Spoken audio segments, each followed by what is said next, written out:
Isang maganda at mapagpalang araw po ng Huwebes sa inyong lahat, mga minamahal na kapatid. Ngayon po ay araw ng Huwebes sa loob ng ika-21 linggo sa karaniwang panahon. Pagbati po sa lahat ng followers, viewers, and supporters ng The Daily Gospel Reflection. Pagbati din po sa lahat ng mga nagmamahal at mga deboto ni San Antonio ng Padua, sa aming po mga benefactors, sa lahat po ng mga tulong na inyong binibigay. Kami po ay palagi magpapasalamat at mananalangin para sa inyo. Welcome po sa ating Daily Gospel Reflection. Sama-sama po nating pagdinilayan ang mga salita ng Diyos mula sa mabuting balita na nakalaan para sa araw na ito.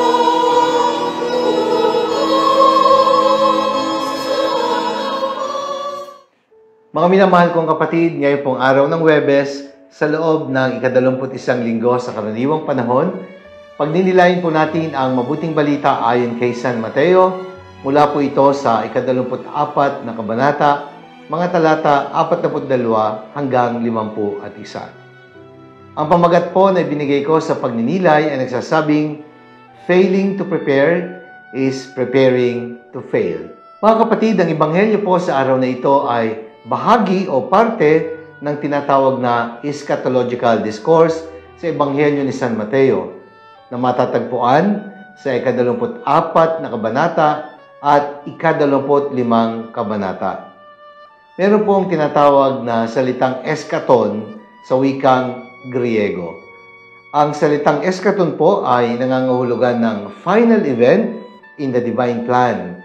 It refers to the end of the world. Kaya nga po sa pag-aaral namin ng theology, ito po ang kahuli-hulihang theological subject na pinag-aaralan bago kami maging pari. Ang subject na eschatology na tumutukoy po sa mga bagay na may kinalaman sa wakas ng panahon. This kind of discourse is concerned with the end of all things, the second and the final coming of Christ, and that will happen at the end of times. Ang ebanghelyo po ngayon ay nagtataglay o naglalarawan ng dalawang talinghaga. The first parable speaks about being alert in watching for the coming of the Lord. At inihalin tulad nga sa isang magnanakaw na darating sa oras na hindi natin inaasahan. Kaya kailangan daw tayong maging handa palagi sapagkat sa oras na hindi natin inaasahan ay darating ang Panginoon. Failing to prepare is preparing to fail. And in the second parable, Jesus compares us to a servant who has been put in charge of the house while the master is away. And very clearly, in today's gospel reading, sinabi ni Jesus na darating ang Panginoon sa oras na hindi inaasahan. Kaya, kailangan maging handa. The coming of the Lord is not a possibility. It is a certainty. Subalit hindi niya sinabi kung kailan, kung kaya't araw-araw, kailangan daw tayong maging handa. Live each day of your life as if it were your last. And live your life in a loving way as if you are going to eternity, preparing for the coming of the Lord. Kaya ito'y totoo, hindi posibilidad, tiyak na mangyayari. Kaya ang hamon po sa atin ay hindi lamang po para mag-speculate, kundi maging handa sa anumang oras ng ating buhay. Again, I repeat, by failing to prepare, we are preparing to fail. At ano po ba ang sinasabi ng Panginoon sa ating Ebanghelyo? Una, sinasabi niya, prepare now and all the time. Palaging maging handa ngayon at sa lahat ng oras. The now is all that we have. Yesterday is no longer in our hands. Kaya huwag mo nang hawakan. The future belongs to the hands of God. Kaya maging handa palagi sa pagdating ng Diyos. That is why we say today is a gift because we call it present. Kaya ihanda ang iyong sarili sa ngayon at sa lahat ng marami pang ngayon na darating sa buhay. Sabi nga ni St. John Paul II, do not postpone what you can do today because your tomorrow depends on the great part of your commitments in the present. Ang bukas ay nakasalalay sa mga ginagawa natin sa kasalukuyan. Kaya huwag magsayang ng panahon. Mamuhay ka araw-araw na para bang huling araw mo na. Gawin ang kalooban ng Diyos at magmahal na para bang naglalakbay ka na patungong langit. Pangalawa, prepare now and do not waste your time. Maghanda sa ngayon at huwag magsayang ng panahon. If you understand the true value of time, you will also understand the true essence of life. Sapagkat ang oras ay mahalaga, hindi po dapat inaaksaya. And people who know the value of time always do valuable things in their lifetime. Kasi nga, mahalaga ang oras. Kaya gawin mo kung ano ang mahalaga. For a day that you're angry, you lose 24 hours of your happiness. Bakit ka magpapakaloko? Bakit ka magpapakasira? Bakit ka mag-uubos ng oras sa mga bagay na hindi mo makakatulong para maging maligaya ka? Katulad ng pag-iipon ng galit. Aba? Ay siguradong galit din ang iyong aanihin. Mag-ipon ka ng kaligayahan at aani ka ng kaligayahan. Magtanim ng kabutihan at buhay na walang hanggan ang magiging katuparan at ang dulo ng iyong mga pagsisikap. Life is very short to be wasted on useless worries and anxieties. Sabi nga po ni Benjamin Franklin, a time that is wasted is a time that cannot be recovered. So huwag mag-asaya ng oras, prepare now, and do not waste your time. Our life on earth is very short. At totoo naman po yan, because time easily flies.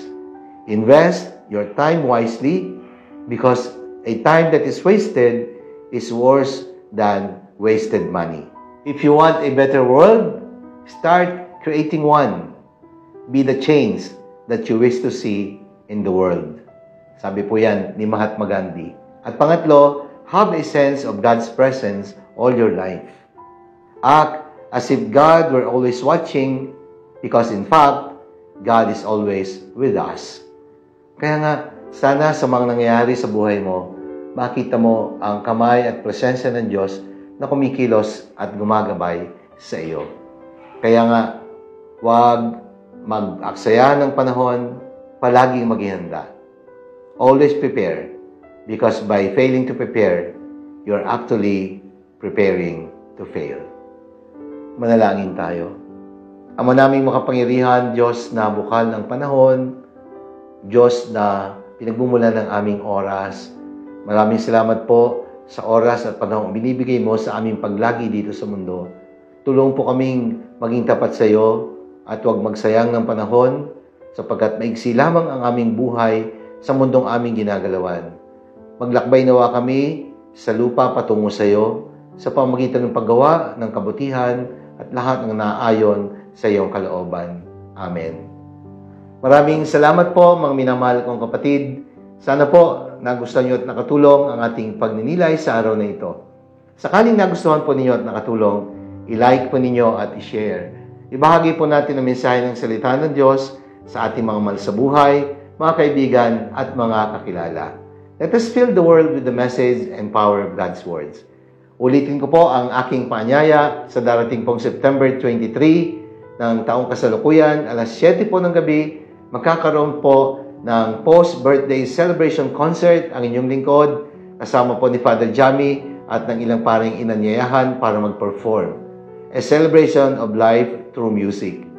Suportahan niyo po kami at ipagdasal. Bumili po kayo ng tickets available in 1,000 pesos and 2,000 pesos.